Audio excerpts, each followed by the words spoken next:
चलिए मारो राजस्थान में अब देख लेते हैं 10 बजे की वो 10 बड़ी खबरें जिन पे दिन भर हमारी नजर रहने वाली है। आज मंगलवार है और इसके साथ ही बता दें कि ये मंगलवार हादसों का मंगलवार है। इस खबर पर हमारी नजर रहेगी, कहां क्या कुछ हादसे हुए हैं मंगलवार के दिन आपको सभी बताएंगे। गुर्जर समाज में 2 फाड़ देखने को मिला है, ये खबर भी आपको दिखाएंगे।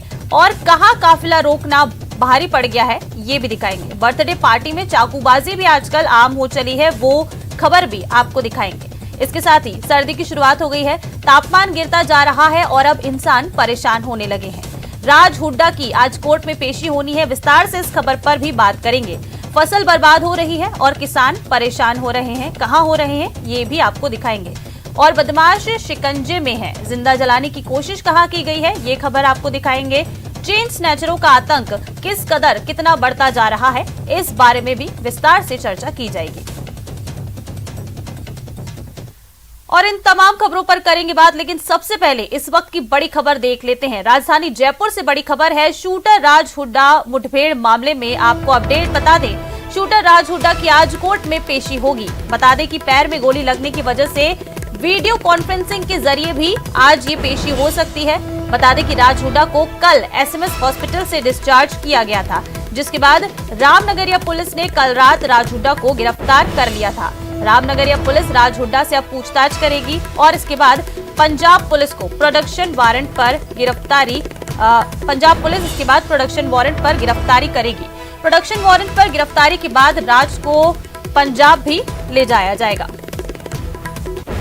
बड़ी खबर, बड़ा अपडेट इस वक्त का आपको बता रहे हैं। राजधानी जयपुर में शूटर राज हुड्डा मुठभेड़ मामले को लेकर बड़ा अपडेट है। शूटर राज हुड्डा की आज कोर्ट में पेशी होगी। तो चलिए इस खबर पर ज्यादा जानकारी लेते हैं। सहयोगी विष्णु हमारे साथ सीधा जुड़ रहे हैं। विष्णु, क्या कुछ अपडेट है, आज राज हुड्डा की कोर्ट में पेशी होने वाली है?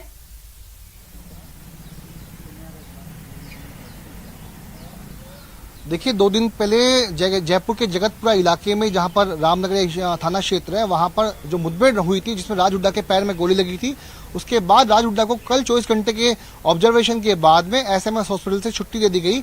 भारी सुरक्षा बंदोबस्त के बीच में राज हुड्डा को एम्बुलेंस के जरिए रामनगर थाने लाया गया। उसे पूछताछ के बाद में कल रात को उसकी गिरफ्तारी डाली गई और आज राज हुड्डा को रामनगर थाना पुलिस कोर्ट में पेश करेगी। लेकिन पैर में गोली लगने की वजह से चूंकि राज हुड्डा चलने फिरने में अक्षम है, उसे कंधे पे ही उठा के ले जाया जा सकता है। ऐसे में आधे घंटे बाद तय हो जाएगा कि कोर्ट में पेशी होनी तो तय है आज ही, लेकिन क्या पुलिस उसे कोर्ट में ही लेकर के एम्बुलेंस के जरिए जाएगी या फिर कोर्ट से परमिशन के जरिए वीसी के जरिए ही उसकी पेशी की जाएगी। ये करीब आधे से 1 घंटे के बाद ये तस्वीर साफ हो जाएगी। लेकिन बड़ी अपडेट यही कि राज हुड्डा को आज पुलिस रामनगर थाना पुलिस कोर्ट में पेश करेगी। वहीं पे मैं आपको बता दूं कि अब तक की जो पड़ताल हुई है उसमें ये सामने आया कि जो राज हुड्डा जिन 2 भाइयों के साथ में, सगे भाइयों के साथ में कमरे में ठहरा हुआ था, उनसे पूछताछ में सामने आया कि पवन कतली नाम का व्यक्ति है जो कि राज हुड्डा को उस मकान पे किराए लेकर के गया था। यानी कि फिरोजपुर में हुए हत्याकांड के बाद में राज हुड्डा वहां से फरार हो गया और फरार होने के बाद में अब तक की पड़ताल में सामने आया कि वो गोल्डी बरार के जरिए से इंटरनेट कॉलिंग के जरिए संपर्क में था और गोल्डी बरार ने इंटरनेट कॉलिंग के जरिए राज हुड्डा को जयपुर में पहुंचने के लिए कहा था। जयपुर के जगतपुरा में इलाके में ज्ञान विहार यूनिवर्स पर पहुंचने के लिए कहा था। ऐसे में राज हुड्डा ज्ञान विहार यूनिवर्स के गेट पर पहुंचा शनिवार रात को। उसके बाद में पवन कतली के कहने पर ही दोनों भाइयों ने और बाबूलाल योगी के मकान में जाके वो पहले मंजिल पर किराए से रह रहे थे, राज हुड्डा को अपने साथ ठहराया।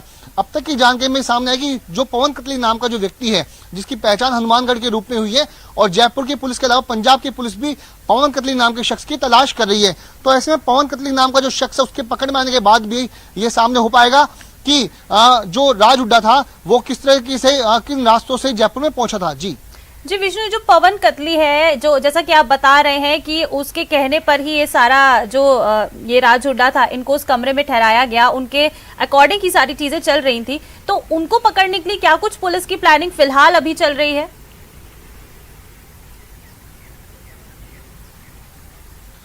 देखिए, फिरोजपुर में प्रदीप सिंह की हत्याकांड के बाद में राज हुड्डा वहां से फरार हो गया। चूंकि शार्प शूटर था, 6 आरोपियों में उसका भी नाम था, तो ऐसे में पंजाब की पुलिस राज हुड्डा को तलाश कर रही थी। राज हुड्डा पंजाब के हरियाणा के रास्ते से हिसार से भागते हुए राजस्थान पहुंचता है, लेकिन पड़ताल में सामने आया कि वो अमेरिका में बैठे हुए गोल्डी बरार के संपर्क में था, इंटरनेट कॉलिंग के जरिए आपस में बातचीत हो रही थी और उसे जयपुर में इसी मकान में पहुंचने के लिए, जगतपुरा में पहुंचने के लिए गोल्डी बरार का इशारा हुआ था, ऐसा कि पुलिस की पड़ताल में अब तक सामने आया। वहीं पवन कतली का नाम भी पड़ताल में सामने आया, तो पवन कतली जो है हनुमानगढ़ का होना अभी तक की जांच में बताया जा रहा है। इसीलिए पंजाब की पुलिस के अलावा, जो कि पंजाब पुलिस भी 2 दिन से यहीं पे डेरा डाले हुई है, एंटी गैंगस्टर्स टास्क फोर्स के प्रभारी जो हैं विक्रम बराड़ यहाँ पर मौजूद हैं। तो तमाम जो पुलिस और जयपुर और पंजाब की पुलिस के अलावा नागौर की पुलिस भी, हनुमानगढ़ की पुलिस भी पवन कतली नाम के शख्स की तलाश में जुटी हुई है। उसका नाम सामने आने के बाद उसकी भी गिरफ्तारी हो सकती है, लेकिन राज हुड्डा से गहनता से पूछताछ होगी। सबसे बड़ी बात कि रामनगर थाना पुलिस जब या तो इस पूरे मामले में राज हुड्डा का रिमांड लेगी अथवा उसे कोर्ट से जेल भिजवाया जाएगा। यदि राज हुड्डा को जेल भिजवाया जाता है तो फिर पंजाब पुलिस का रोल शुरू होता है। पंजाब की पुलिस राज हुड्डा का प्रोडक्शन वारंट पर उसकी गिरफ्तारी लेगी और उसके बाद में पंजाब की पुलिस राज हुड्डा को प्रोडक्शन वारंट पर लेकर के पंजाब के लिए रवाना होगी, जहां पर फिरोजपुर में हुए हत्याकांड के बारे में गहनता से राज हुड्डा से पंजाब की पुलिस पूछताछ करेगी। जी बिल्कुल विष्णु, जैसा कि आप बोल रहे हैं कि इसके बाद जो पंजाब की पुलिस है वो पूरे एक्शन में आएगी जब आज ये वीडियो कॉन्फ्रेंसिंग के जरिए या फिर जो आज ये होने वाली है कोर्ट में पेशी राज हुड्डा की हो जाएगी। इसके बाद पंजाब पुलिस एक्शन में आएगी, वो सारा जो है चार्ज लेगी। तो कब तक हो सकती है ये आज कोर्ट में पेशी राज हुड्डा की? जिस तरह से बता रहे हैं उनके पैर में भी लगी हुई है और अगर वीडियो कॉन्फ्रेंसिंग के माध्यम से भी होती है तो कब तक हो सकती है कोर्ट में पेशी राज हुड्डा की? देखिए करीब एक अभी जो हमारी जयपुर के पुलिस अधिकारियों से हमारी बातचीत हुई थी, रामनगर थाने के जो पुलिस अफसर से हमारी बातचीत हुई थी, उसके बाद उसमें ये तय हुआ है करीब 1 घंटे बाद ये स्थिति साफ हो जाएगी कि क्या राज हुड्डा को एम्बुलेंस के जरिए कोर्ट में पेश किया जाएगा, मतलब कोर्ट में ले जाया जाएगा और वहीं पर पुलिस के जवान उसे अपने कंधे पर बैठा के, चूंकि चलने फिरने में बिल्कुल भी सक्षम नहीं है राज हुड्डा, उसको पुलिस ने लायक नहीं छोड़ा है, तो ऐसे में क्या एम्बुलेंस के जरिए राज हुड्डा को कोर्ट ले जाया जाएगा या फिर अफसरों के निर्देश के बाद में और कोर्ट से परमिशन के बाद में राज हुड्डा वीसी के जरिए ही ऑनलाइन यानी जो कॉन्फ्रेंसिंग है उसके जरिए उसकी पेशी की जाएगी। तो ये करीब 1 घंटे के बाद में तस्वीर साफ हो जाएगी। अभी तक स्थिति जो है क्लियर नहीं है, लेकिन अभी तक स्थिति यही क्लियर है कि राज हुड्डा की पेशी आज होनी है, कोर्ट में होनी है। कल उससे गिरफ्तार किया गया था और 24 घंटे तक एसएमएस हॉस्पिटल में रखा गया, गोली लगने के बाद में ऑपरेशन किया गया और कल शाम को करीब 7 बजे भारी सुरक्षा बंदोबस्त के बीच में राज हुड्डा को रामनगर थाना ले जाया गया, जहां पर रामनगर थाना पुलिस अब उससे पूछताछ कर रही है। जी बिल्कुल विष्णु, अब थोड़ी देर बाद ये स्थिति साफ हो जाएगी कि किस तरह से जो शूटर है राज हुड्डा इसकी पेशी होती है कोर्ट में। आपसे अपडेट्स लेते रहेंगे, आप नजर बनाए रखिएगा। फिलहाल आपका शुक्रिया इन तमाम जानकारियों के लिए। चलिए आगे बढ़ते हैं। राजसमंद से खबर है, यहाँ पुजारी दंपति को जिंदा जलाने की कोशिश मामले में जितेंद्र सिंह को लेकर आज देवगढ़ पहुंच सकती है पुलिस। तेलंगाना के गुंटूर से जितेंद्र सिंह को बता दें कि दस्तयाब किया गया था। आरोपियों की तलाश में कल रात पुलिस ने जंगलों में सर्च किया। नेशनल हाईवे 8 पर बेशकीमती जमीन पर पुजारी परिवार का कब्जा, और बता दें कि जमीन पर कब्जा करने के लिए आरोपियों ने ये पूरी खौफनाक साजिश रची थी। वारदात को अंजाम देने से पहले देवनारायण मंदिर में मीटिंग की थी और बता दें कि इस पूरे मामले में गिरफ्तारियां हो सकती हैं। 3 आरोपी फिलहाल गिरफ्तार हो चुके हैं और 11 लोगों को डिटेन कर रखा है। इसके साथ और लोगों की भी गिरफ्तारियां हो सकती हैं।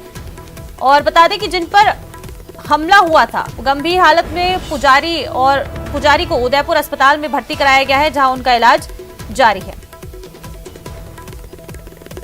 राजसमंद से ये बड़ा जो प्रजापति को झुलसाने वाला प्रकरण है, इसमें 3 लोगों को आज गिरफ्तार कर लिया है और 10-11 लोग हमारी कस्टडी में, जिससे पूछताछ जारी है और इसका अग्रिम अनुसंधान वृत्ताधिकारी राजसमंद द्वारा किया जा रहा है। राजसमंद के देवगढ़ में पुजारी दंपत्ति को पेट्रोल बम से जलाने के मामले में इस समय उदयपुर के एमबी चिकित्सालय की सुपर स्पेशलिटी ब्लॉक में पुजारी दंपत्ति का इलाज चल रहा है। हम इस समय सुपर स्पेशलिटी ब्लॉक के बाहर मौजूद है और इसी बिल्डिंग के अंदर पुजारी दंपत्ति का इलाज चल रहा है। तो वहीं जो पुजारी हैं उनके परिवार के लोग काफ़ी चिंतित हैं, क्योंकि जो पुजारी हैं उनकी जो हालात हैं वो बेहद गंभीर बने हुए हैं। आपसे बात करेंगे किस तरह की स्थिति अभी बनी हुई है। डॉक्टर साहब ने बोला हालत ज़्यादा गंभीर है, इलाज तो चल रहा है लेकिन हालत ज़्यादा गंभीर है, पूरे जल गए इसके लिए। क्या हुआ क्या था? ये पेट्रोल डाल के जलाया था दुकान पर, ये मंदिर के मामले में। पुजारी को हटा दिया था, फिर यही कर रहे हैं मंदिर पे। हम तो वापस मंदिर गए नहीं, तो भी इनको दुकान पे आकर गुंडों को भेज के और गाँव वाले मिलकर पेट्रोल से जलाया डालकर। इस तरह का मंजर हो गया था उस समय जब ये लोग आए थे जलाने। ये अचानक आए थे, खाना खा रहे थे हम अंदर बैठ के, खाना थोड़ा ही खाया था, अचानक आके खाना बैठे थे ऊपर ही डाल कर मेरे को बांध दिया और आग लगा दी, तुरंत दुकान में भी लगा दी। फिर सामने गैरेज वाली दुकान है, वहाँ से 2-3 आदमी आए, उन्होंने दुकान में से आग बुझाई और पिताजी को मैंने पानी डालकर बचा दी जान, बाकी नहीं तो खत्म हो जाता। देखिए, जो परिवार के सदस्य जब ये इस कहानी को बताते हैं तो इनकी भी रूह कांप जाती है, क्योंकि जिस तरह का मंजर वहां पर हुआ था, अचानक से बड़ी तादाद में लोग पेट्रोल बम हाथ में लेके आए और घर के अंदर फेंक दिए, जिसमें पुजारी दंपत्ति बेहद गंभीर रूप से झुलस गए। हालांकि उदयपुर के एमबी चिकित्सालय में इलाज चल रहा है, लेकिन जो परिवार है वो पुलिस की कार्रवाई से संतुष्ट नहीं है। हालांकि प्रशासन ने प्राथमिक तौर पर कार्रवाई करते हुए वहाँ के एसएचओ और एक चौकी इंचार्ज को जरूर सस्पेंड कर दिया और 3 आरोपियों को गिरफ्तार करते हुए तकरीबन 11 लोगों को डिटेन किया हुआ है। लेकिन परिवार चाहता है कि आरोपियों को सख्त से सख्त सजा मिले, ताकि जिस तरह का कृत्य उनके परिवार के साथ किया गया है, ऐसा कृत्य किसी और के साथ ना हो। कपिल श्रीमाली, न्यूज़ 18 उदयपुर। तो चलिए इस खबर पर ज्यादा जानकारी के साथ हमारे सहयोगी कपिल और अल्केश हमारे साथ लाइव जुड़ चुके हैं, सीधा जुड़ चुके हैं। सबसे पहले अल्केश, आपके पास आते हुए फिलहाल क्या कुछ स्थिति बनी हुई है इस पूरे मामले में, अभी क्या कुछ अपडेट है?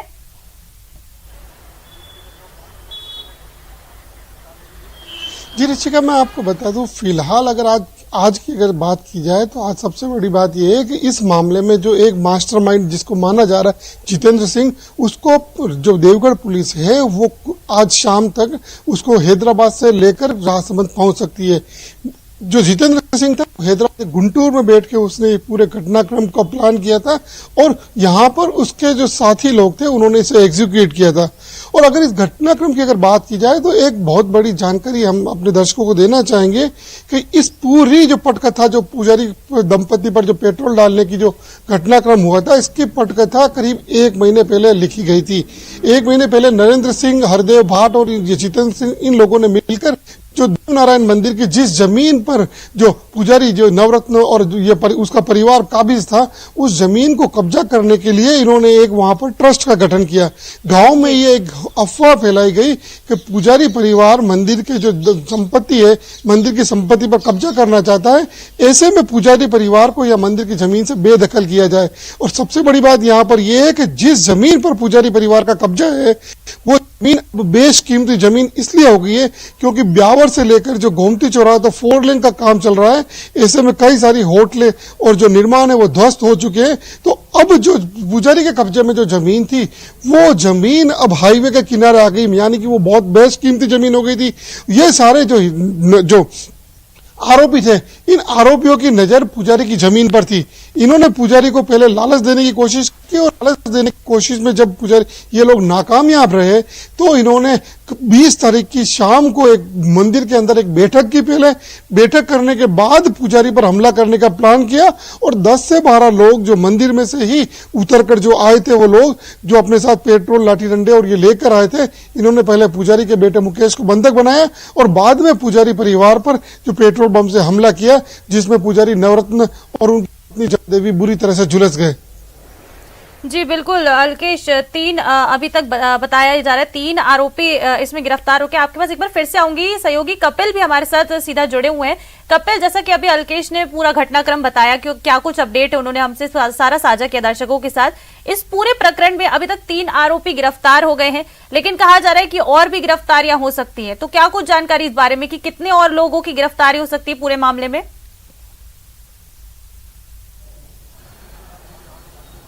देखिए, बड़ी लापरवाही इसे प्रशासन की और पुलिस की कहा जाएगा, क्योंकि ये पुजारी परिवार लगातार प्रशासन और पुलिस के सामने गुहार लगा रहा था कि उसके साथ में किसी तरह की घटना हो सकती है, उसकी जमीन पर भूमाफियाओं की नजर है। लेकिन शायद किसी ने इस मामले को गंभीरता से नहीं लिया या फिर पुजारी परिवार की मदद करने का किसी ने नहीं सोचा, और यही वजह थी कि ये जो घटना है ये घटित हुई। आप देखिए कि अब भले ही एक एसएचओ को सस्पेंड कर दिया है, एक चौकी इंचार्ज को सस्पेंड कर दिया है, 3 लोगों की गिरफ्तारी की गई और तकरीबन 11 लोगों को डिटेन किया गया है। लेकिन ये कार्रवाई अगर इस पूरे मसले को पहले गंभीरता से ले लिया जाता तो शायद पेट्रोल बम छिटककर जो पुजारी दंपत्ति को मारने की कोशिश की गई है, ये घटना जो है ये घटित नहीं होती। हम इस समय एसएसबी हॉस्पिटल में मौजूद हैं। ये उदयपुर का एसएसबी ब्लॉक है, सुपर स्पेशलिटी ब्लॉक है।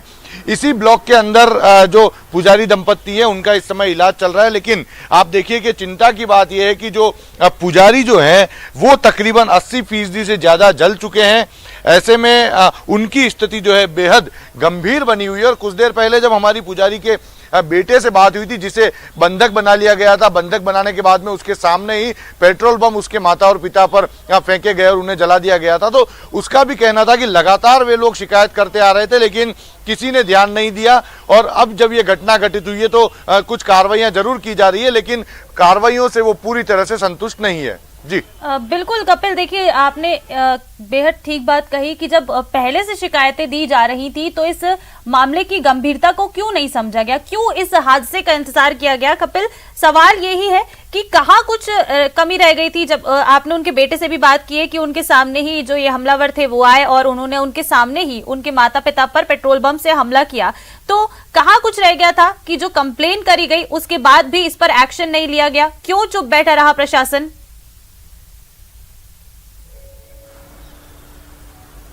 देखिए सीधा सीधा आरोप मिलीभगत का जो ये पुजारी का जो परिवार है वो लगा रहा है कि एक बेशकीमती जमीन है जो कि जो राजसमंद से गोमती भीम जाने वाला जो हाईवे है उसके बीच में जो 4 लेन हाईवे बन रहा है, अब ये जमीन 4 लेन पर आने वाली है। तो ऐसे में मुख्य हाईवे पर ये जमीन है और बेशकीमती जमीन है। इस जमीन पर भूमाफियाओं की नजर थी, इसे कब्जा करने की नीयत थी और परिवार ये आरोप लगा रहा है कि सभी लोगों की मिलीभगत थी।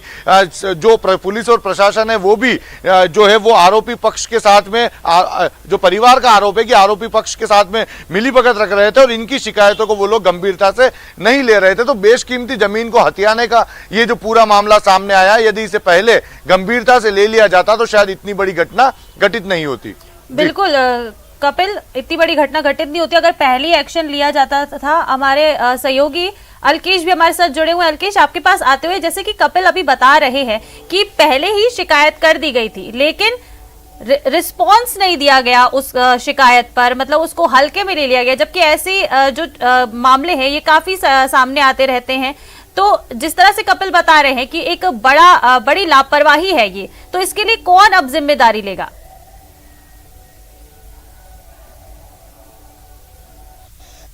मैं अपने सहयोगी कपिल जी की बात को आगे बढ़ाऊंगा।